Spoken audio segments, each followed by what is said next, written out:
Voilà, messieurs, hein, cette compétition a été particulièrement intéressante dans son déroulement. C'est vrai. Hein. Nous allons parler donc en première partie de la compétition en elle-même, hein, avec tout ce qui s'est passé à peu près, synthétisé. Il y a eu des surprises, il y a eu des déceptions. Nous allons en faire le tour. Ensuite, nous allons parler du cimetière des éléphants. Le cimetière des éléphants, pourquoi cette expression? Simplement parce que il y a eu 3 grosses nations qui ont fait de belles sorties de route, nous pouvons le dire. Hein. 10 coupes du monde avec 3 Comme tu dis, Abdel, il y a 10 coupes du monde au total pour ces 3 nations.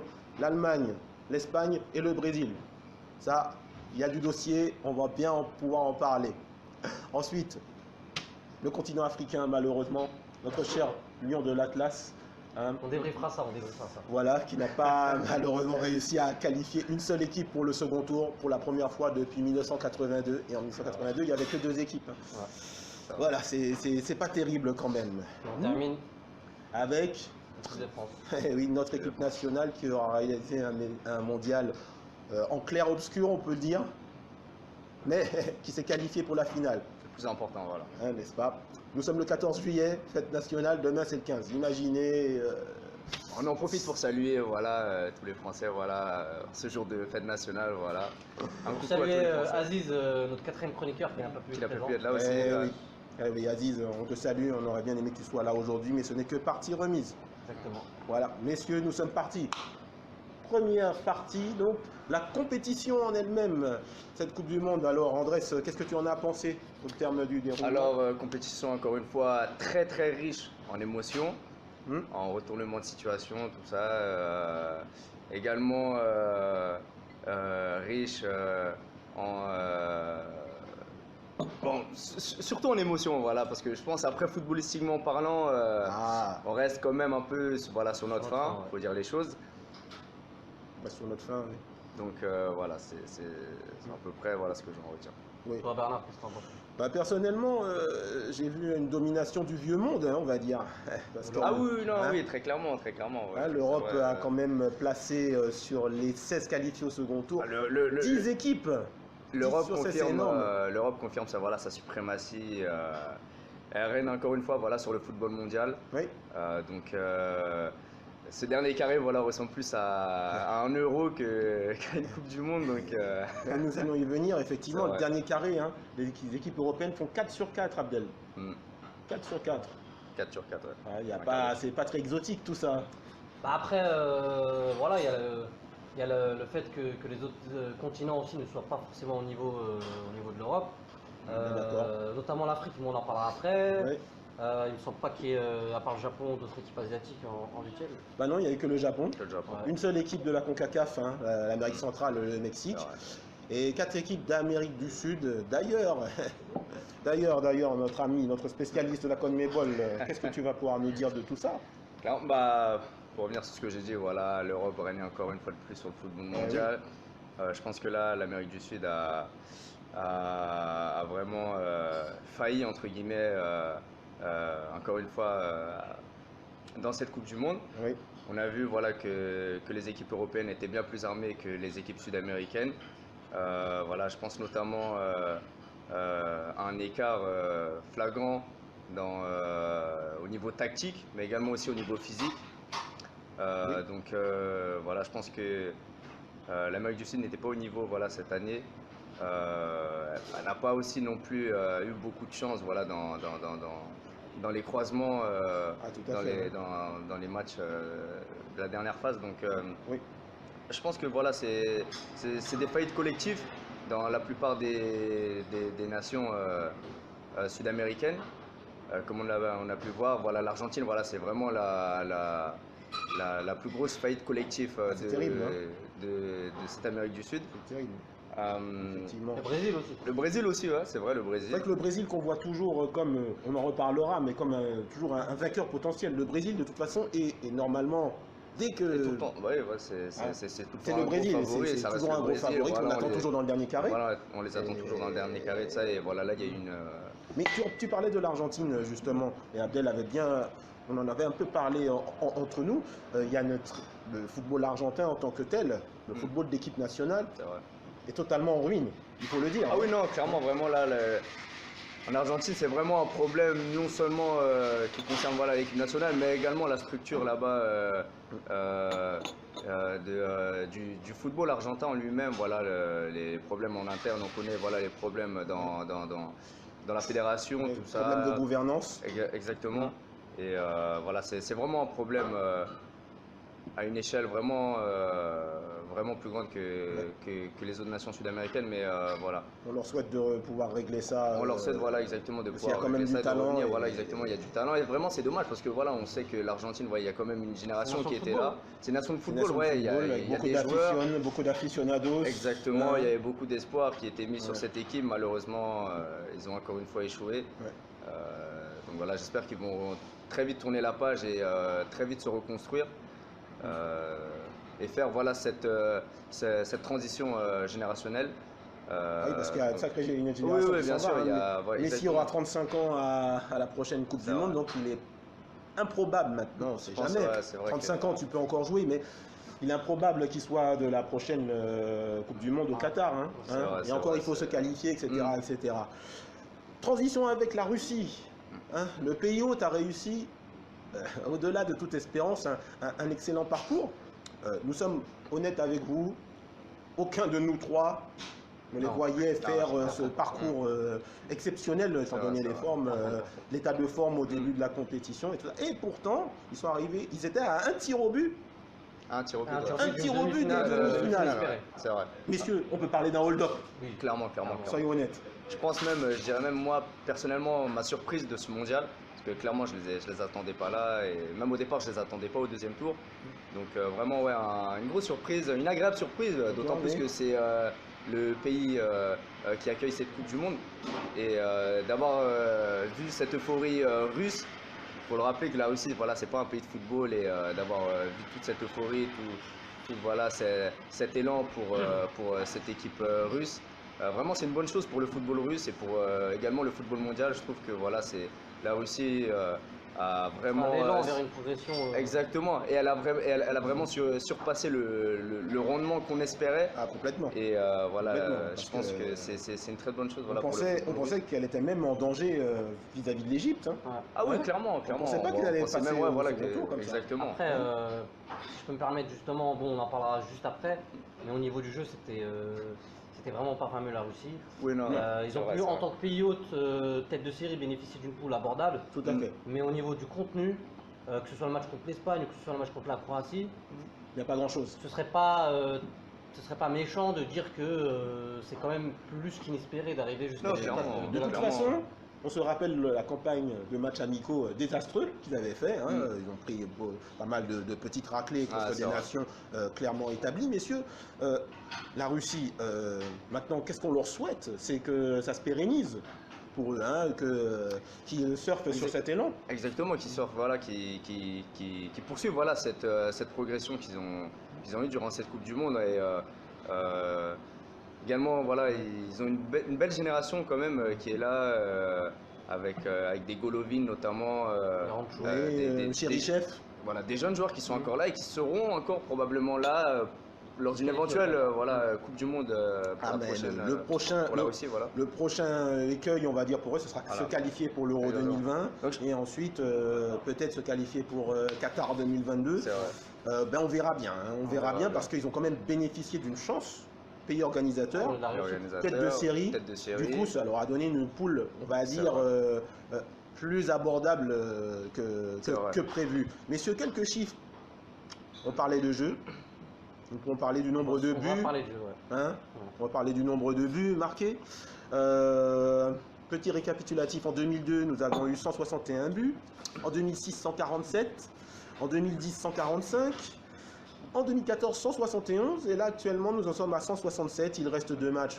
La consolante cet après-midi, Angleterre-Belgique et demain notre grande finale. En sachant que les finales en général accouchent souvent de souris. Donc on ne risque pas d'avoir beaucoup, de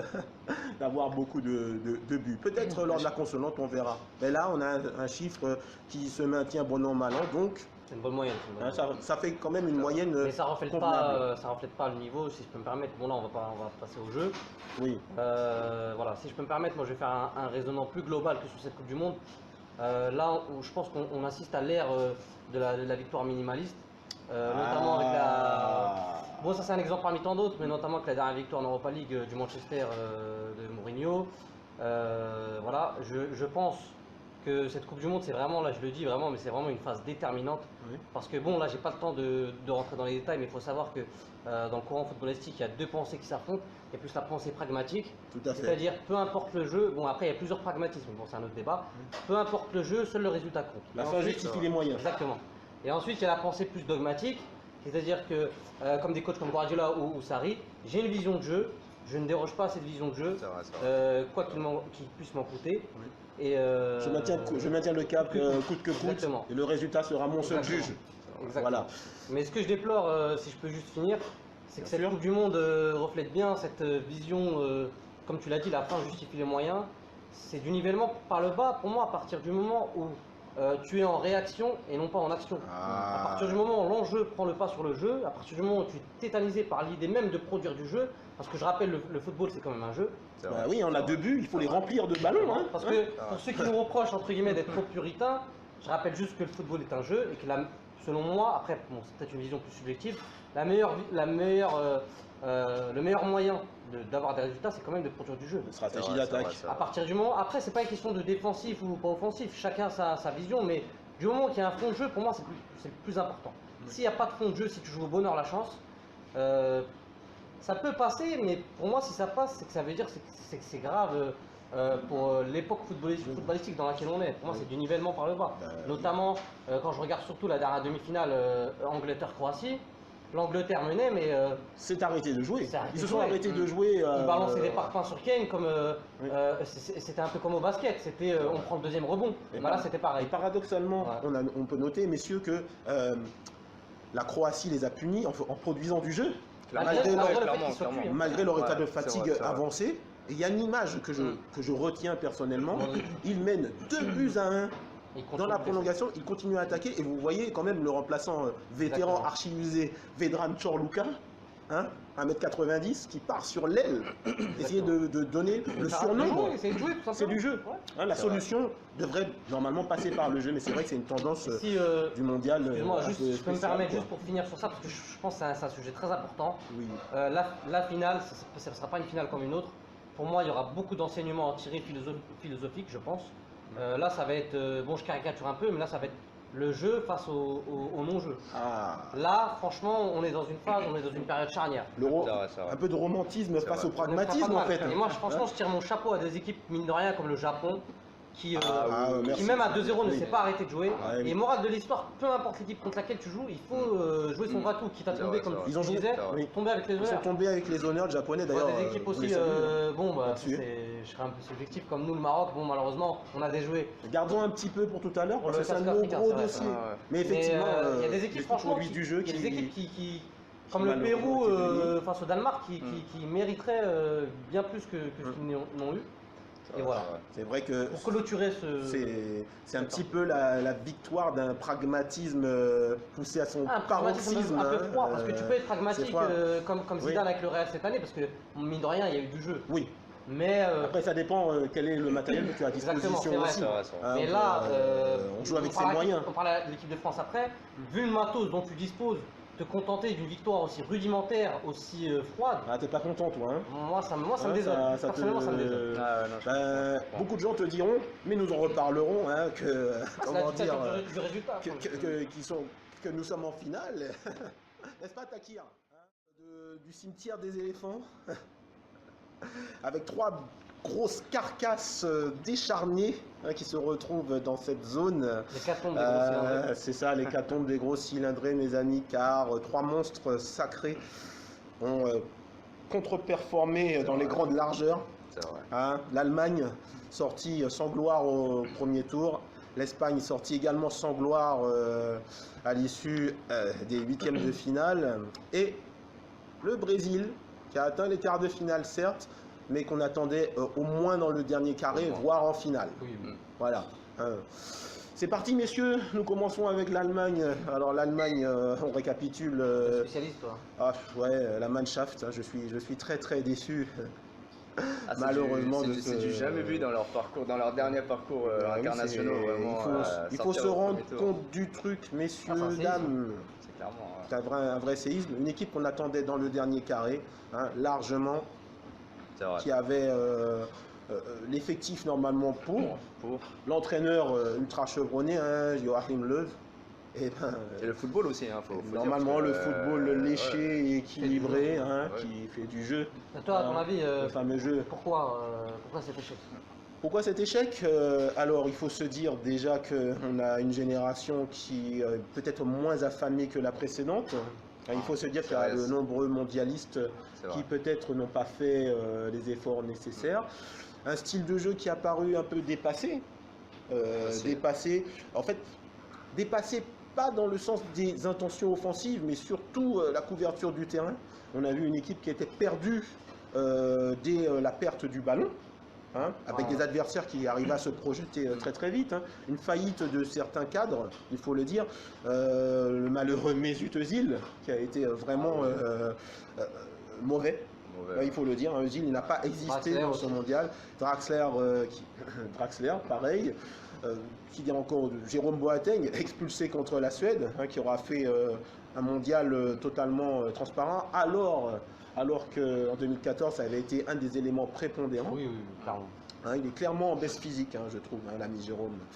Donc voilà, en attaque, énormément de maladresse malgré une pluie d'occasions.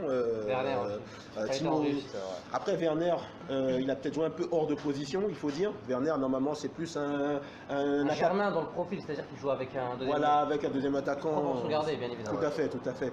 Plus même un attaquant d'aile, il s'est retrouvé à jouer avant-centre et ça n'a pas vraiment marché. C'est une faillite dans toutes les lignes. La gestion du cas Neuer et Ter Stegen. Oui. Ah, ça aussi, très honnêtement, c'est, je trouve, gravissime pour Ter Stegen, une sorte un peu de manque de respect par rapport à son parcours. C'est le gardien du Barça, il a assuré des qualifications parfaites. Pour ma part, il n'y a pas la peine de rusher Neuer, qui n'est pas responsable de la débâcle. Hein. Non, ce n'est pas. Mais ça fait un petit peu une erreur. Voilà, il n'y a pas grand-chose qui a marché dans cette Mannschaft. Moi, je vois plus surtout une faillite des cadres de l'équipe de cette Allemagne qu'on a pu voir. Parce qu'on n'a plus les anciens. En fait. Ouais, par exemple, je prends l'exemple de la charnière centrale Hummels Boateng, qui n'est clairement plus la même. Ils ne sont plus au même niveau. 2014. Voilà, on a vu également une baisse de régime chez Özil, chez Müller. Voilà, franchement des cadres qui n'ont pas assumé leur rôle. Je rebondis sur le cas Müller. Müller qui a quand même 10 buts en Coupe du Monde. Quand même, un sacré total. Rien, il en a marqué 5 en 2010, il en marque 5 en 2014 et là il a totalement disparu. Il a totalement disparu, c'est plus le même. Totalement disparu. Il faut aussi parler du mental, vu que les anciens ne sont plus là. Oui, c'est vrai qu'il y a des joueurs, des papas du vestiaire qui n'ont pas été remplacés. Hein. On pense à Philippe Lam, par exemple. Mais c'est clair. Philippe Lam, Miroslav Klose, qui assurait plus que sur le terrain et qui assurait au-delà du terrain. Disparition également de Lukas Podolski. Et oui, il faut en parler parce que Podolski, c'est un très bon compagnon qui assurait l'ambiance sur le vestiaire. Hein. Voilà, oui. Tu es pressé, cher ami, de parler de l'Espagne. C'est également une autre faillite. Oui, parce que c'est important. Il y a beaucoup de choses qui ont été dites sur l'Espagne qui sont, à mon sens, complètement erronées. C'est-à-dire que... Erroné, quel genre de choses? Par exemple, le match contre la Russie. On a dit que l'Espagne était retombée dans ses travers et que le jeu de possession était stérile. Abdel, je t'arrête juste sur un truc. L'Espagne, c'est un jeu de possession. Ils ont battu le record de passes faites dans un mondial avec 1114 passes. Justement, parce que c'est du jamais vu. Je voulais revenir dessus parce que c'était important. C'était pas le jeu de possession espagnol. Dire ça, c'est complètement faux parce qu'ils faisaient que des passes latérales. À partir de ce moment-là, n'importe quelle équipe peut faire des passes latérales. Et depuis l'arrivée de Lopetegui, comment dirais-je, la spécialité de Lopetegui, c'était justement d'avoir amené à ce jeu de possession une touche plus directe. Tout à fait. Et vu que Lopetegui a été évincé juste avant le début de la compète, on a trouvé un peu cette touche, mais quand l'Espagne a vu qu'elle se heurtait face au bloc bas russe, était retombée dans des travers, mais qui de base ne la ressemblent pas. Parce que si on part du principe que l'Espagne aussi c'est le tiki-taka, Le tiki-taka, je suis désolé, c'est pas ce qu'on a vu contre la Russie. Non, Le tiki-taka, c'est un On a redoublement vu- de passe en mouvement. Avec des décalages, Des décalages, exactement. prendre les intervalles et tout. La seule Faire chose des qu'on passes a vu, latérales, c'était pas du on a vu un espèce de match de handball. Exactement. C'est Il faut vrai, être c'est honnête. Et ça, pour moi, c'est pas le jeu habituel. Voilà. La faillite, elle n'est pas seulement dans le, comment dire, dans le jeu, elle est également dans la gestion du cas Lopetegui. J'allais revenir justement là-dessus. C'est gravissime, moi, c'est vraiment grave de virer son entraîneur Exactement. 2 jours avant le début d'un 2 jours mondial. avant le mondial, et fallait s'y attendre, et moi je m'y attendais, que je pense que c'est impossible pour une équipe, parce que bon, même si entre temps il y a eu l'arrivée d'Hierro, mais voilà, Hierro Hierro n'est pas un coach. Voilà, c'est pas, voilà, Hierro, c'est plus un c'est cadre, encore moins un cadre tacticien. dirigeant, Voilà, mais ce n'est pas un tacticien. Il avait un tacticien, voilà, il est arrivé, et clairement, on voyait plus là une équipe qui était tu dirais en autogestion. Qui était en autogestion, voilà, qui était quelque part devait s'autogérer tout seul. Et dans une Coupe du Monde, à un tel niveau, c'est juste impossible. Et on l'a vu clairement, c'était plus la même Espagne qu'on avait vue sous Lopetegui. Donc voilà, je pense que c'était quelque chose qu'il fallait s'y C'est attendre. vrai, ils étaient assez irrésistibles pendant les éliminatoires. Oui, hein. c'était vraiment. Ça faisait du jeu, c'était même beau à voir. Comme dit Abdel, c'était beaucoup plus direct, c'était Oui. voilà, c'était plus tranchant. Il y a eu quelque chose qui s'est cassé effectivement avec le Lopetegui Gate. C'est Si on Mais peut c'est se important permettre de le d'établir dire. quand même le fait de dire que le jeu de l'Espagne ne suffit plus, ça c'était pas le jeu de l'Espagne contre la Russie. Non, c'est juste ça que je dois établir. Oui, Exactement, c'est, c'est vrai. il y a C'est important une quand même de vérité, dire. ils n'ont pas su s'adapter à Les passes l'adversaire. latérales, n'importe qui peut faire des passes latérales. C'est vrai. Il y a également, messieurs, on parlait de faillite des cadres chez les Allemands, il y a une faillite des cadres chez les Il y a aussi Espagnols. une faillite des cadres. On pense à David De Gea qui n'a pas fait un arrêt du mondial pratiquement, C'est vrai, il a alors que été c'est un très grand vraiment- gardien à la base. C'était catastrophique. David Silva dont le poids des années commence à se faire ressentir. Gérard Piqué qui nous fait comment dire, cette faute incroyable, cette faute de main incroyable. C'est un jeu qui est en faillite. On espère pour eux qu'ils tireront les conséquences aussi de tout cela. C'est vraiment dommage également pour. C'était vraiment en plus c'était la dernière d'Iniesta. Voilà, on connaît tous le grand joueur qu'il est, tout ça. Donc vraiment c'est dommage pour lui. Voilà.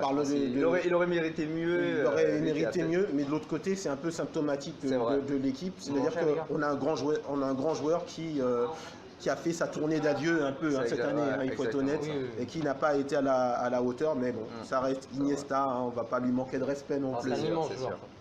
Un immense joueur. Le Brésil du coup. On est bien d'accord. Le Brésil, je dirais que parmi ces 3 équipes, le Brésil est sûrement celle qui méritait le moins, entre guillemets, d'être éliminée. On l'a vu voilà, face au match contre la Belgique. Ils auraient pu passer. Voilà, je pense qu'ils ont manqué de réussite. La faute n'a pas de chance, mais aussi à certains facteurs déstabilisants. Exactement, je pense notamment à un mauvais coaching, en tout cas pour ce match de Tite. Voilà, je pense à un Casemiro qui n'a pas su être remplacé correctement comme il fallait. Est-ce qu'ils avaient le joueur Il était suspendu. Il était suspendu, mais est-ce qu'ils avaient un joueur capable d'eux? Parce que Casemiro, on ne note, messieurs, on passe au football, un petit peu au football de club, mais juste une petite fenêtre comme ça. Si le Real a été aussi en réussite, c'est énormément grâce à Casemiro. Il a une part prépondérante. Il a une part prépondérante. C'est un travailleur de l'ombre qui est capable de faire la petite faute qu'il faut pour casser le rythme adverse. Et donc son influence est très importante pour le milieu de terrain. Exactement. Est-ce que tu n'as pas noté aussi une bizarrerie dans l'équipe de Tite quand tu as Danilo, l'arrière droit, qui est disponible. C'est vrai. Il fait jouer Fagner, qui avait très peu d'expérience internationale, qui n'était pas au niveau, alors que tu as Marquinhos, qui est largement capable de jouer arrière droit. Comme à Paris. Alors, comme à Paris il y a 2 ans, c'est une bizarrerie quand même. Alors moi, pour le coup, 0 minutes pour Marquinhos dans le mondial.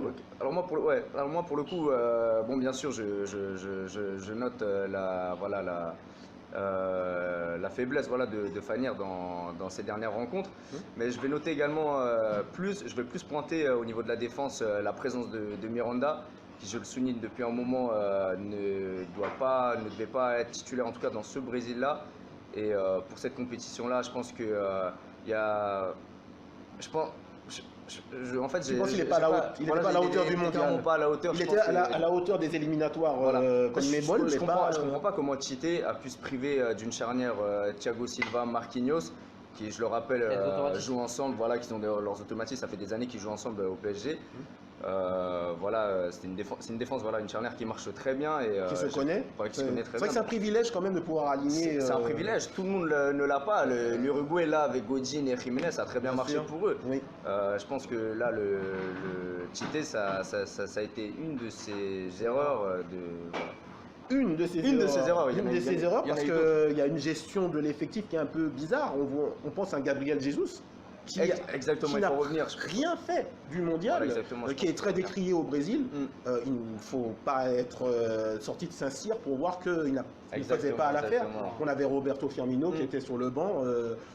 Toutes ses entrées à Firmino ont été réussies Exactement, d'ailleurs. et qui hein. était sur Il la a lance. marqué en plus. En plus, il a marqué. Qui a marqué. Faillite du Neymar système quand Également, même. il faut revenir, faut Hein, revenir. il faut en parler un petit peu. Neymar, le jeu a énormément penché sur la gauche. Nous avons vu cela.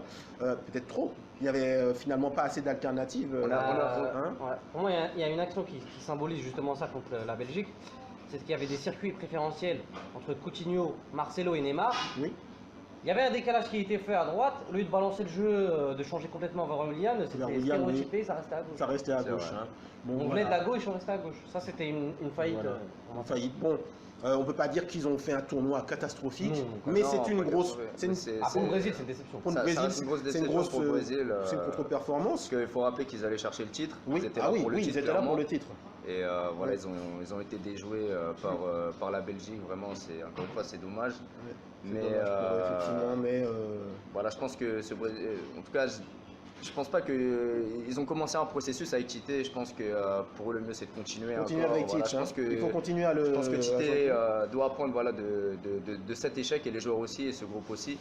Et voilà, je pense Il y a- que ils vont, si les choses sont bien faites, ils Ils vont peuvent rebondir. revenir meilleurs. Ils vont rebondir, oui. Voilà. Avec un ajustement quand même. Exactement, vis-à-vis avec de un certains ajustement joueurs, hein. tactique et voilà. D'accord. effectif. Impeccable. Troisième partie, messieurs, sur un des très grands désastres du mondial, pensez à nos amis africains qui n'auront pas pu célébrer une de leurs équipes au second tour. Effectivement, pour la première fois depuis 1982, avec un mondial à 24 équipes, que seulement 2 équipes africaines s'étaient qualifiées et encore avaient assuré. Hein. Ouais. Si on se rappelle C'est vrai, le Algérie. beau parcours du Cameroun et de l'Algérie à ce moment-là, aucune équipe africaine n'a pu sortir du premier tour. C'est une sorte de retour en arrière, messieurs. Abdel, Ah, c'est pas faute d'avoir eu des poules en plus à leur portée, que ce soit pour l'Égypte ou pour le Sénégal. oui, Mais moi encore, je vais rabâcher, mais je vais revenir à ce qu'il y a eu de plus criant comme carence sur ces équipes-là, c'est le jeu. effectivement, D'accord, je suis d'accord, on n'a pas entièrement vu d'accord. grand-chose dans certains cas. L'exemple le plus criant, il y a eu des fortunes diverses pour ces équipes africaines, il faut le dire, ils n'ont pas eu le même parcours. On va commencer par les équipes qui nous auront énormément déçus. On pense à l'Égypte, Un gros flop. qui a vraiment un des très gros flops C'est de vrai, ce c'est mondial. L'Égypte qu'on voyait à la lutte avec la Russie pour une qualification pour le second tour. Pour hein. le deuxième place, Hein. ouais, clairement. hein. Et qui a complètement sombré, mais dans des proportions inimaginables, hein, en C'est perdant même contre l'Arabie Saoudite.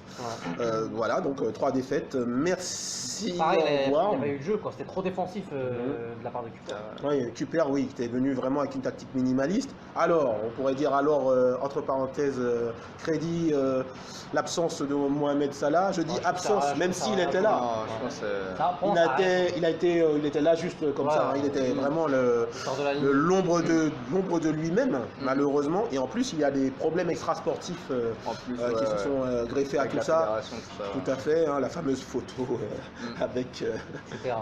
Kadirov. polémique, Donc hein. voilà, mais bon, c'est de la politique, on n'y pense pas. La Tunisie, qui nous aura un peu déçus, mais C'était trop faible pour eux. Clairement, les adversaires. ouais, tout à fait, ils s'étaient tombés dans une Pour sorte de... limiter, en plus ils avaient des joueurs blessés. Oui, il y avait pas mal de blessures. En fait, c'est hein. pas faute d'avoir eu une volonté de produire, mais c'était trop faible. Ouais, les moyens, il n'y avait pas les moyens de Là, leurs le jeu, ambitions. voilà, Hein. exactement, le jeu, c'est- Ouais, le jeu, pas malheureusement, suffisant. c'était pas extraordinaire. Le Nigeria, Ça m'intéresse ça.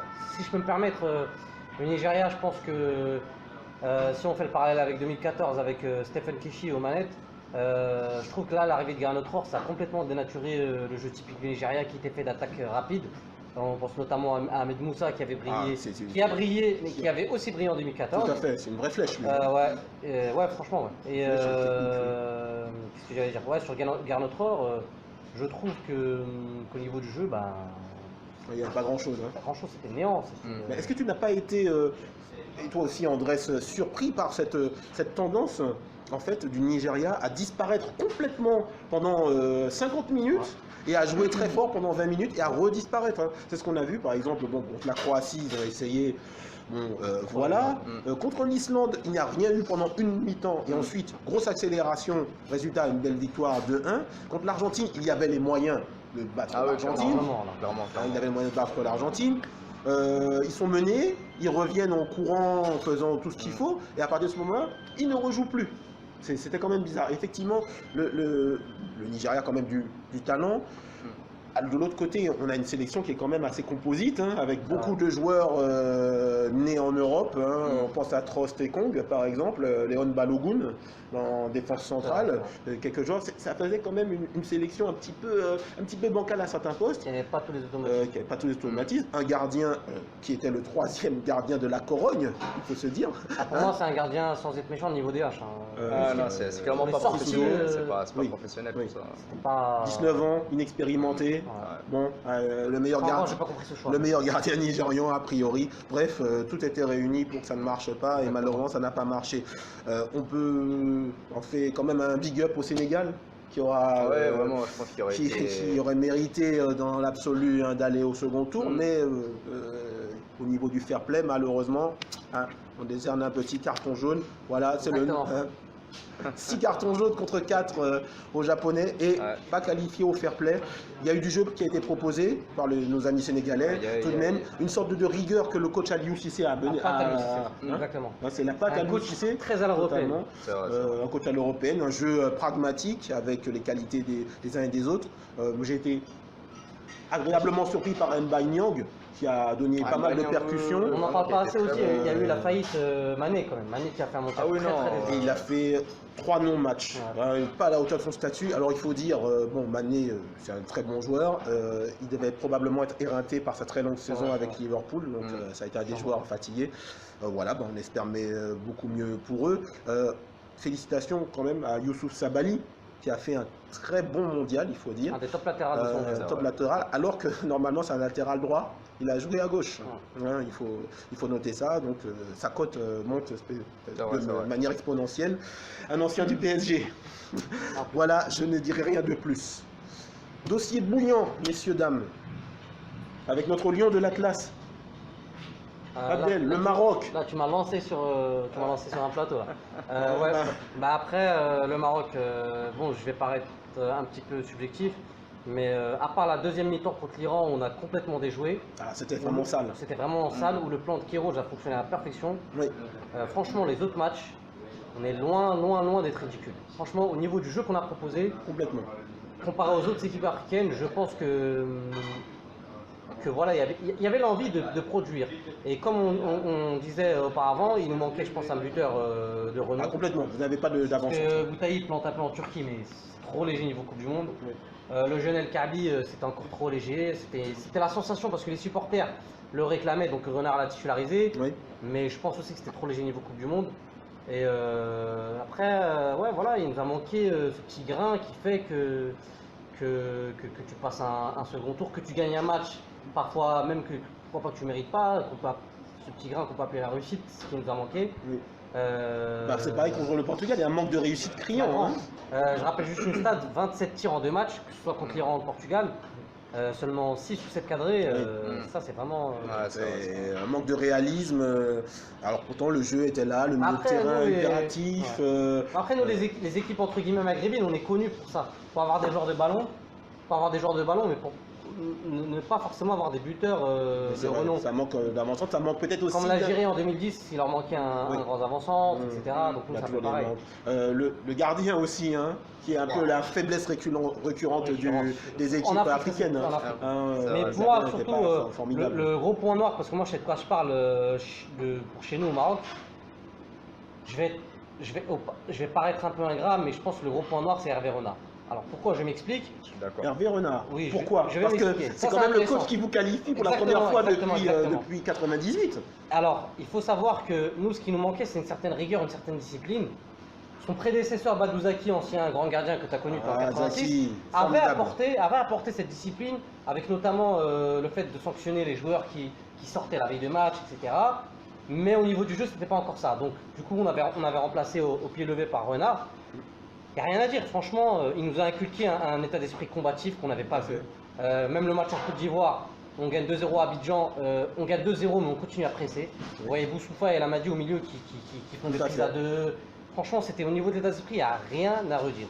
Mais là où je pose comment dirais-je, une petite nuance, Oui. c'est que on a vu ses limites tactiques. C'est-à-dire que c'est un meneur d'hommes, c'est quelqu'un qui peut apporter un supplément d'âme. Et franchement, qualifier une équipe après 20 ans de disette, c'est très très fort ce qu'il a fait. Mais surtout que vous terminez invaincu De la Coupe du Monde, de votre éliminatoire. phase de. Ah oui, Pardon pour la éliminatoire, il y a pas de 0 but encaissé en éliminatoire, mais sa grosse C'était faillite pour moi, ça a été tactiquement. Pourquoi? Il a fait trop d'erreurs, c'était trop léger pour le niveau mondial. À l'image du match contre l'Iran, où à la 80e minute, on doit gagner ce match quand même obligatoirement, il fait rentrer Marwan Dacosta à la place d'un joueur offensif. Donc il veut bétonner, il veut chercher les nuls. Ça pour moi c'est clairement une faillite tactique. C'est vrai qu'on n'a pas compris ce manque d'ambition. Alors c'est un match, c'était le match de la mort. Contre l'Iran, c'était clair, c'était le match qui donnait la meilleure chance de qualification. Il fallait gagner à la fin, malheureusement, ça fait un gros flop. Et c'est vrai que c'est vraiment triste de voir cette équipe sortie parce que, vu ce qu'ils ont proposé contre l'Espagne, contre le Portugal, méritait, oui. Je le dis, je l'aurais dit. Une équipe qui n'a pas eu de chance. Je pense que là où elles doivent nourrir les regrets, c'est surtout, bon, mis à part l'Iran, voilà, ils sont plantés, mais surtout contre le Portugal, je pense qu'il y avait beaucoup mieux à faire. Ah, complètement. Je pense que le Maroc aurait pu même largement remporter ce match. Vraiment, elle n'a pas eu de réussite sur ce match. Pas de réussite. Ben, est-ce qu'il y a des solutions rapidement? Parce que nous n'avons pas tous les leviers, mais y a-t-il des solutions pour que ces équipes africaines quand même jouent à la hauteur de leur supposé talent? On pense à une chose. Les Africains ont la CAN, ce championnat continental. Est-ce que la CAN prépare vraiment bien à une Coupe du Monde? Nous avons des doutes là-dessus maintenant. Mais je vais sortir un peu du cadre footballistique. Il faut savoir que le football dans ces pays-là, c'est le reflet de ce qui se passe politiquement. Politiquement, malheureusement, je vais radoter, mais voilà, la plupart ce sont des pays instables, ce sont des pays corrompus, donc ça se ressent automatiquement dans le budget des fédérations. Bon, encore que nous, les pays d'Afrique du Nord un peu moins, mais globalement c'est pareil. Et qui dit ne pas investir de l'argent dans la politique, ne pas investir de l'argent dans le sport, ça se ressent tout de suite dans la formation des jeunes, dans la mise en place d'infrastructures. Et au niveau mondial, c'est trop léger. Et également, quand tu ne donnes pas leur chance à certains coachs locaux, comme Stephen Keshi, mais encore une fois, je reparle du Nigeria, mais pensez à lui, hein. Ça va être vraiment un très bon coach sur le continent, un des meilleurs techniciens. Un très très bon coach. Ouais. Une petite aparté également sur les moyens qui sont mis à disposition de ces équipes. Est-ce que vous vous rappelez cette vidéo sur Facebook des conditions d'entraînement de l'équipe camerounaise sur un terrain indigne du district. Hein. Moi, j'habite dans le sud de Paris, à côté de chez moi, il y a des terrains synthétiques parfaits. Mais encore une fois, quand même, c'est pas sérieux. Il y a une grosse carence dans la logistique, voilà, de ces équipes-là. Et quand je dis logistique, j'en reviens aux fédérations et au management, voilà, ça aussi, bien sûr. Voilà, toutes ces équipes. Toutes ces équipes nationaux, donc je pense que il y a une vraie des progrès à faire là-dessus. Il y a des progrès à faire là-dessus et voilà, je pense que les directives ne sont pas à la hauteur de l'exigence requise pour ce genre de compétition. Et, il va falloir peut-être qu'il y ait un peu plus d'échanges intercontinentaux. Exactement. Messieurs, nous passons à l'équipe de France. L'équipe de France. Cocorico. Bah oui, on est en finale demain, non? On est en finale. Après un tant bien que mal, on est en finale. Tant bien que mal. Après un parcours assez inégal, il faut dire. Hein. On n'a pas bien commencé la compétition. C'est vrai, on n'avait pas bien commencé. Et finalement, au fur et à mesure, il s'avère que... On a senti une montée en puissance tactiquement des hommes de Deschamps, ça c'est clair. Tactiquement, effectivement, le tournoi est plus que réussi. L'objectif qui était normalement des demi-finales a été explosé avec cette place en finale. C'est demain contre la Croatie. Revenons un petit peu sur on va dire, le déroulement. Les joueurs, on peut dire que les latéraux ont sacrément contribué à la belle performance de l'équipe de France. On pense à Lucas Hernandez et Pavard qui se sont imposés comme les vrais tauliers de l'équipe. C'est vrai. Hein, par exemple, qu'est-ce que tu penses toi de Hernandez? Hernandez, vraiment, clairement, pour moi, il a gagné sa place. En tout cas, pour l'instant, en équipe de France, hein, franchement, il a fait oublier Mendy. Oui. Il a vraiment répondu présent, surtout sur l'aspect défensif. C'est là où vraiment on avait de grosses carences sur les côtés et vraiment, il a comblé ce déficit. Oui. Et tout en sachant qu'il n'est pas mauvais non plus offensivement et qu'il a une grosse marge de progression encore. Oui, donc vraiment c'est une très agréable surprise avec Pavard. Donc je pense que en tout cas pour l'instant on est bien. La France est bien pendant. En tout cas s'il continue comme ça, la France est bien pour encore plusieurs années. C'est vrai que le poste de latéral gauche était sinistré. C'est complètement sinistré, c'était une lacune criante. Et là on a trouvé un arrière gauche. C'est vrai. Hein. D'autant plus qu'ils sont arrivés là vraiment juste avant le mondial les deux, donc vraiment c'est un très bon pari. Ouais. Tout à fait. Pavard un peu moins fort défensivement, mais toujours présent dans la projection. Dans la projection aussi, franchement, offensivement, Pavard. Un autre poste sinistré aussi. Hein. C'est un autre poste sinistré. JB ne présentait pas toutes les garanties. Non. Effectivement. La défense, en fait, qui est le socle de cette équipe de France, avec deux latéraux, messieurs. Deux centraux. Hein.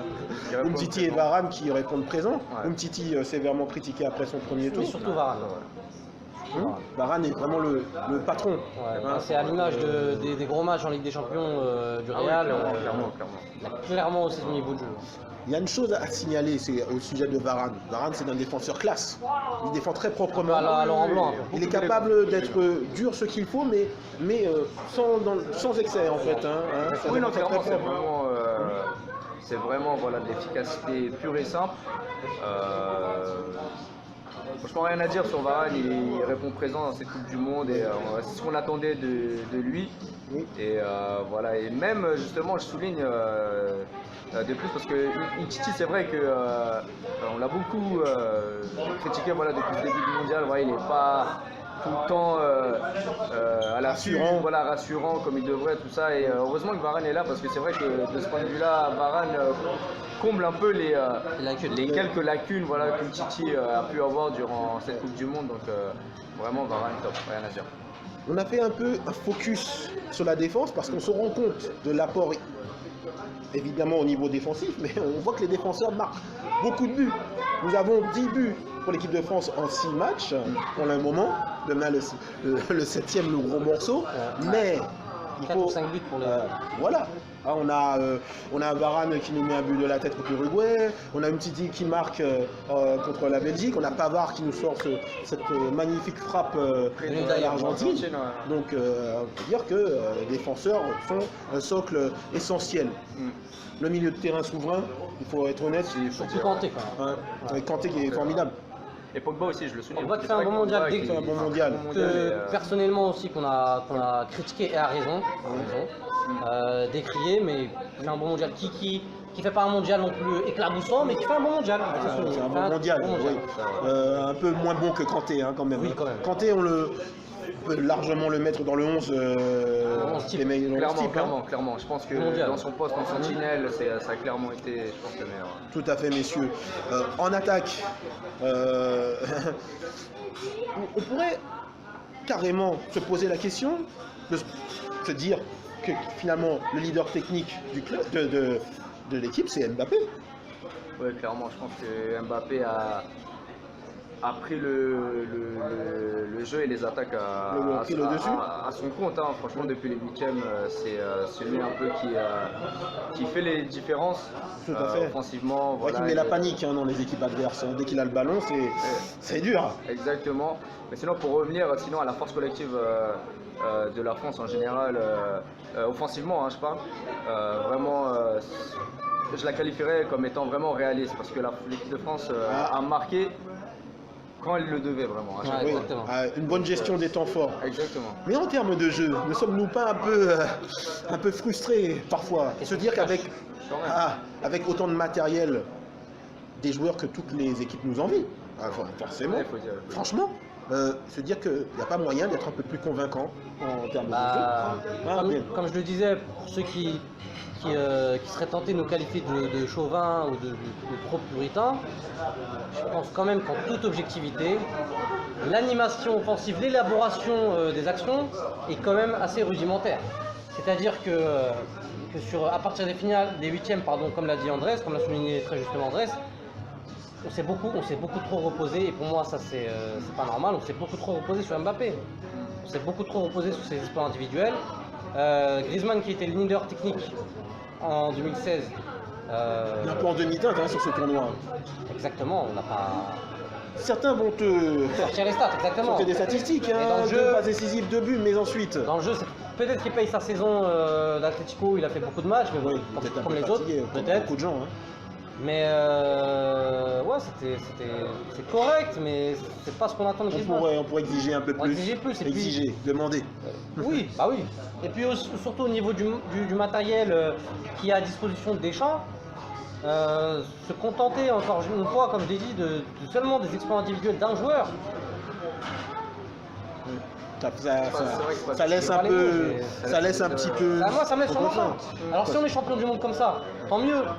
On va pas cracher dessus. Mais moi, je ne peux pas aller contre ma nature et me réjouir d'être champion du monde comme ça. Pour moi, ça me. Il manque quelque chose. Il manque quelque chose. Il manque quelque chose. Il manque un peu plus d'allant, il manque un peu plus de construction, il manque un peu plus d'élaboration, il manque un peu plus de créativité. Voilà. On pourrait se dire quelque part que la grande force de l'équipe de France, en fait, c'est pas d'imposer son jeu, Faire déjouer les c'est adversaires. de faire déjouer les adversaires. Ils le font très bien par contre. Pour se dire, il y a le maître tacticien à bord, Didier Deschamps, qui fait son travail d'une manière assez juste en fait. Et justement, au vu de l'effectif, on peut déplorer le fait que cette équipe soit en réaction et non en action. Ah oui. On a largement le potentiel pour, pas pour être une équipe de possession, mais pour prendre le jeu à notre compte, pour être un peu plus dominateur. C'est vrai, Tout c'est à vrai. fait. Nous, on est dans la position du chasseur et non du chassé. Et moi je trouve ça, au vu de l'effectif encore une fois, si l'effectif ne nous le permettrait pas, c'est très logique. Très largement. Exactement. Bien entendu, mais c'est bien sûr, entendu.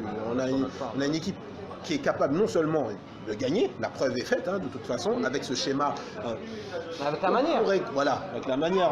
On a un peu envie d'une France flamboyante comme elle a pu l'être en 2000 où le résultat a été joint au style de jeu. Et une satisfaction sur toute la longueur. Et finalement, se dire que c'est une tendance du football mondial, du football Comme je l'ai dit tout à l'heure. de sélection. La fin justifie les moyens.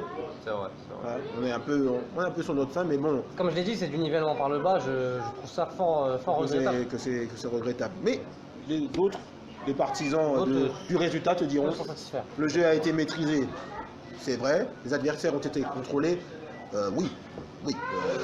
Les Belges ont été Moi, je réduits trouve quand même à son congru. une Coupe du Monde dans laquelle les blocs bas ont pris le pas sur la volonté de créer. Non, C'est pas...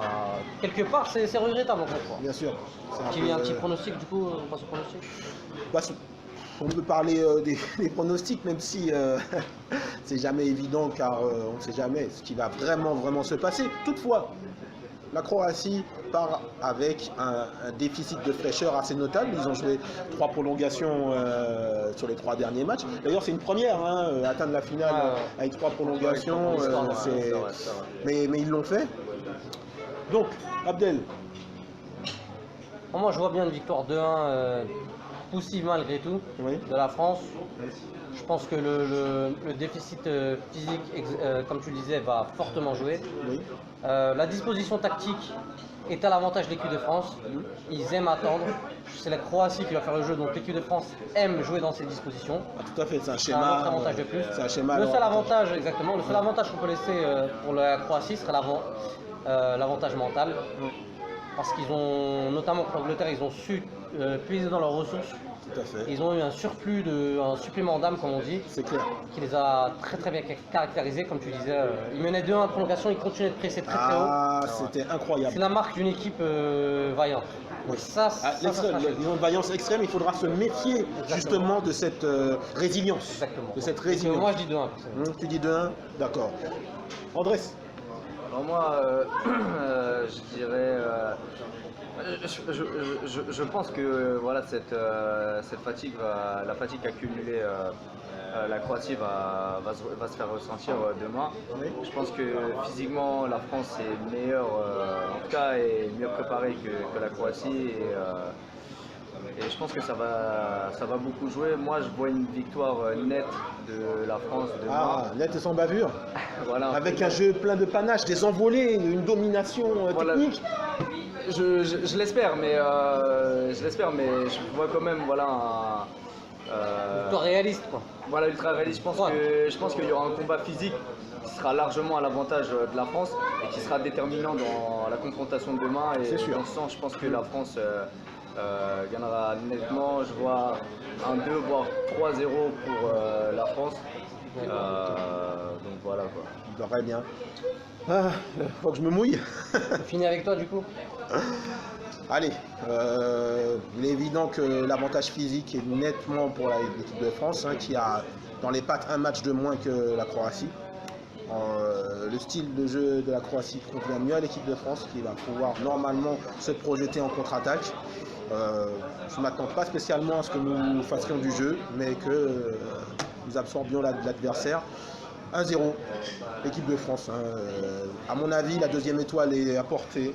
Il suffit juste de se baisser pour la ramasser. Néanmoins, les Croates vendront chèrement leur peau. Comme moi, tes honneurs, c'est ton. Comme moi, avec les honneurs. Et voilà, nous avons fini notre débrief spécial Coupe du Monde. Hein. Merci de nous avoir suivis. Nous, les gars sûrs, vous pouvez nous retrouver sur notre chaîne YouTube. D'autres surprises sont à venir dans le courant de la saison. N'est-ce pas, Abdel? Exactement. Voilà. Merci, Andrés. À plus tard, les amis. À plus tard. Dédicace aux gars du Savannah Coffee, Boris, Maëlys et Takia. Merci de nous accueillir et on pense également à Aziz. À la prochaine. Ouais. À la prochaine, ciao.